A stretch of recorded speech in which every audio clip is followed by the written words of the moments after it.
पुण्यामध्ये शिवसेनेचे नेते रवींद्र धंगेकर यांचा मुलगा प्रणव धंगेकर अपक्षपणे निवडणुकीच्या रिंगणामध्ये उतरण्याच्या तयारीत। मुलासोबत आपली चर्चा झाली नसल्याची धंगेकरांची एबीपी माझाला प्रतिक्रिया। रंगशारदा सभागृहामध्ये उद्या मनसेचा मेळावा। राज ठाकरे या मेळाव्यासाठी संबोधित करतील।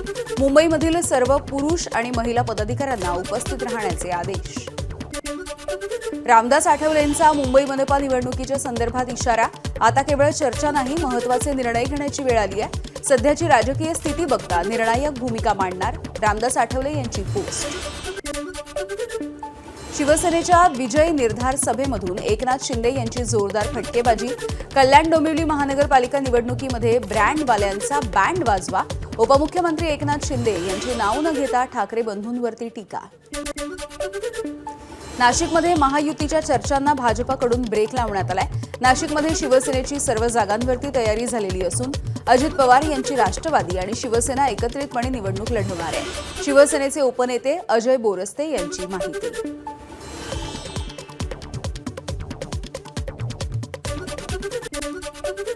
सांगलीच्या महानगरपालिकेच्या निवडणुकीमध्ये भाजप शिवसेना या युतीची चर्चा सध्या फिसकटल्याची चर्चा होताना दिसतेय।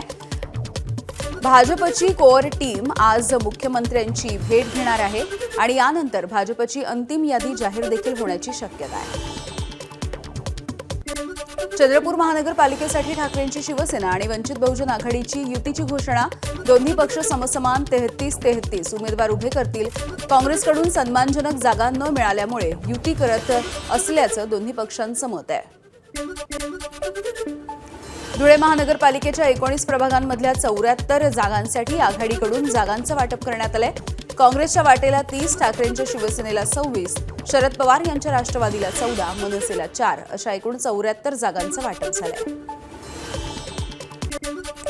बीड जिल्हा परिषद पंचायत समिती निवडणूक भाजप स्वबळावरती लढवणार आहे। भंडारा जिल्हा परिषदेच्या पंचायत समिती निवडणुकीसाठी भाजपकडून सध्या कामाला सुरुवात झालेली आहे आणि भाजपकडून इच्छुकांच्या भेटीगाठी आणि संवाद साधण्याचं सत्र सध्या सुरू झालंय। माजी खासदार संजय काका पाटील पुन्हा एकदा अजित पवार यांच्या राष्ट्रवादीमध्ये सक्रिय। सांगली महानगरपालिकेच्या निवडणुकीमध्ये संजय काका पाटील समन्वयकाच्या भूमिकेमध्ये। भाजप विरोधामध्ये दोन्ही राष्ट्रवादी आणि काँग्रेस या 3 पक्षांची मोठ बांधली जाणार का याकडे लक्ष। महानगरपालिकेच्या निवडणुकीसाठी विदर्भामध्ये काँग्रेसनं सकारात्मक प्रतिसाद न दिल्यास वेगळी आघाडी करू। राष्ट्रवादी शरद पवार पक्षाचे प्रभारी अनिल देशमुख यांचा काँग्रेसला इशारा। वसई विरारमध्ये भाजपच्या माजी उपजिल्हाध्यक्ष सचिन राऊत यांचा ठाकरेंच्या शिवसेनेमध्ये पक्षप्रवेश। शिवसेनेचे नेते विलास पोतनीस यांच्या उपस्थितीमध्ये हा पक्षप्रवेश झालेला आहे। नांदेडमध्ये काँग्रेसला मोठा धक्का। माजी महापौर शीला भवरे यांचा भाजपमध्ये प्रवेश।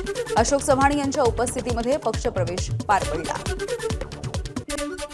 नांदेडमध्ये प्रभाग 2 मध्ये देखील काँग्रेसला मोठा धक्का। मुस्लिम पदाधिकाऱ्यांचा भाजपमध्ये प्रवेश। शहरामध्ये मुस्लिम वोट बँक जास्त असल्यामुळे निवडणुकीमध्ये काँग्रेससाठी ही धोक्याची घंटा आहे। सांगलीमधील प्रभाग क्रमांक 19 मधून भाजपनं उमेदवारी डावलल्याचे संकेत मिळाल्यामुळे उषा पवार या नाराज आहेत। सर्व्हेमध्ये आघाडीवरती असताना देखील डावलल्याचं पवारांचं मत। रक्तानं पत्र लिहून पवारांची फडणवीसांकडे तक्रार। उमेदवारी अर्ज दाखल करण्यासाठी 3 दिवस शिल्लक असताना नागपूरमध्ये भाजपच्या हालचालींना वेग आलाय। मुख्यमंत्री देवेंद्र फडणवीसांच्या भेटीसाठी रामगिरी बंगल्यावरती इच्छुकांची गर्दी। बारामतीमध्ये उद्योगपती गौतम अदानी यांच्या हस्ते विद्या प्रतिष्ठानच्या शरद पवार AI संस्थेच्या इमारतीचं उद्घाटन पार पडलंय आणि या सोहळ्यासाठी संपूर्ण पवार कुटुंब एकत्र आलं होतं। खोपोलीमध्ये मंगेश काळोखे यांच्या हत्येच्या प्रकरणी शिवसैनिक आक्रमक झाले। मंगेश काळोखे यांची हत्या राजकीय सुडापोटी झाल्याचा आरोप आहे। जिल्हाप्रमुख राजा केनी यांच्या नेतृत्वामध्ये शिवसैनिक रस्त्यावर उतरले। मुंबईच्या वांद्रे परिसरामध्ये रिक्षा चालकाची दादागिरी। अर्ध्या रस्त्यामध्येच भाडं मागून उतरायला सांगितल्याचा महिलेचा आरोप आहे। रिक्षा चालक आणि महिला प्रवाशाच्या वादाचा व्हिडिओ सध्या सोशल मीडियावरती व्हायरल झालाय। मुंबईच्या विलेपार्ल्यामध्ये नाकाबंदीच्या दरम्यान नागरिकांकडून भरारी पथकावरती जीवघेणा हल्ला। गाडी तपास करत असताना 4 जणांनी पथकामधल्या फोटोग्राफरला मारहाण केली आहे। बीडच्या नेकनूरमध्ये भर रस्त्यावरती हाणामारी करत दहशत माजवण्याचा प्रकार, हातामध्ये लाकडी दांडके घेऊन जात असतानाचा हा व्हिडिओ समोर आलेला आहे. बदलापूरमध्ये किरकोळ कारणावरून एसटी महामंडळाच्या बस चालकाला बेदम मारहाण करण्यात आली. बस मागे पुढे घेण्याच्या कारणावरून ही मारहाण झाल्याची माहिती आहे. बीडमध्ये व्यापाऱ्यावरती जीवघेणा हल्ला, शहरामधील अंबिका चौकामध्ये असलेल्या तुळजाई ट्रेडिंग कंपनी कार्यालयामध्ये सुभाष हुंबरे यांच्यावरती 6 ते 7 जणांकडून हल्ला, पोलिसांकडून घटनेचा तपास सुरू. नागपूरच्या उमरेड शहरामधील गांगापूर कालवा परिसरामध्ये दारूच्या नशेत शेजाऱ्याकडून आई आणि मुलीची हत्या, किरकोळ वादामधून दोघींना दांडक्यानं मारहाण केल्यामुळे त्यांचा मृत्यू झाल्याची माहिती आहे. पोलिसांनी आरोपीला अटक केली आहे. नागपूरमध्ये चोरीच्या संशयामधून अल्पवयीन मुलांना पट्ट्यानं मारहाण करण्यात आली. पोलीस उपनिरीक्षक पुरुषोत्तम धोंडेंनी मुलांना ताब्यात घेऊन या बेल्टनं मारहाण केली होती. त्यामुळे पोलिसांवरती या प्रकरणी गुन्हा दाखल झालाय. यवतमाळ शहरामध्ये विविध भागांमध्ये घरफोड्या करून चोरीच्या दागिन्यांची विक्री करणाऱ्या 3 जणांना अटक झाली आहे. 3.5 लाख रुपयांचा मुद्देमाल देखील पोलिसांनी जप्त केला. नायलॉनच्या मांजामुळे तरुणाच्या गळ्याला 10 टाके बसलेत. निफाडच्या कसबे सुकेने इथली ही घटना आहे. पोलिसांकडून कारवाईच्या नंतर देखील नाशिकच्या ग्रामीण भागामध्ये विक्रेत्यांकडून नायलॉनच्या मांजाची विक्री अद्यापही सुरूच आहे. नाशिकमध्ये म्हसरूळ आडगाव या लिंक रोडवरती भीषण अपघात झालाय. दुचाकी खड्ड्यामध्ये आदळून पोलीस हवालदाराच्या पत्नीचा मृत्यू झालेला आहे. मुख्यमंत्री देवेंद्र फडणवीसांनी घोषित केलेल्या लातूर कल्याण महामार्गावरून बीड धाराशिव संघर्ष पेटण्याची चिन्ह आहेत. धाराशिव जिल्ह्यामधील सर्वपक्षीय नेते महामार्गाच्या बदलासाठी एकवटले आहेत. मार्गाचा प्रस्तावित मार्ग बदलण्याची मागणी होती आहे. चंद्रपूरमध्ये किडनी विक्री प्रकरणामध्ये एसआयटीच्या तपासामधून चीन कनेक्शन समोर आलंय. चायनीज सर्जनने चंद्रपूरच्या रोशन कुळे याची किडनी काढून 12 तासांच्या आतमध्ये चीनच्या एका रुग्णाला ट्रान्सप्लांट केली आहे. 2 आरोपींच्या जबाबामुळे या आंतरराष्ट्रीय जाळ्याचा भांडाफोड झालाय. बुलडाण्याच्या खामगाव बाजारपेठेमध्ये चांदीचे भाव 2,63,000 रुपये प्रति किलोवर.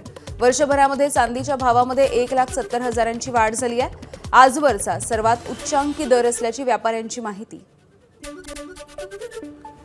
मुंबईमध्ये 31च्या पार्श्वभूमीवरती 1,221 हॉटेल्स, बार, पब आणि रेस्टॉरंट्सची अग्निसुरक्षा तपासणी करण्यात आली.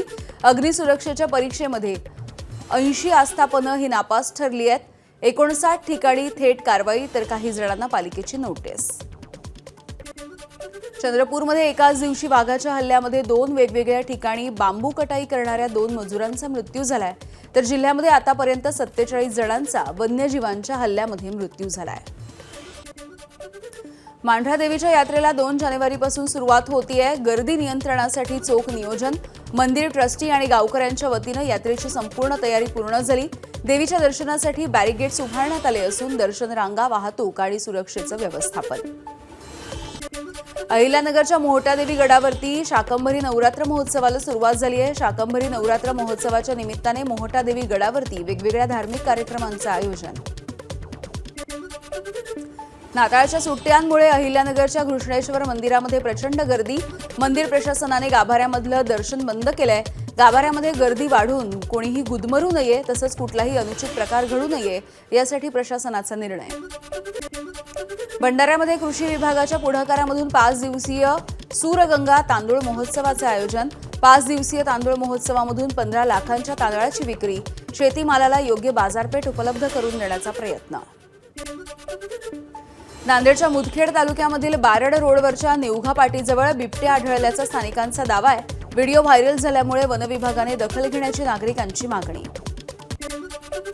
भंडाऱ्याच्या लाखनीमधील लाखोरी मासलमेटा या शेतशिवारामध्ये एका शेतकऱ्यानं 3 अस्वलांना पळवून लावलंय.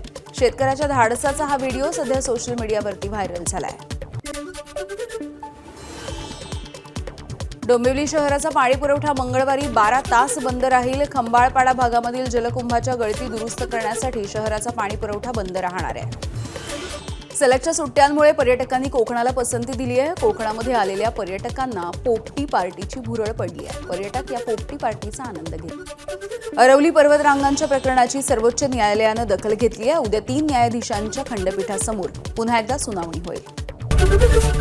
एबीपी माझा, उघडा डोळे, बघा नीट.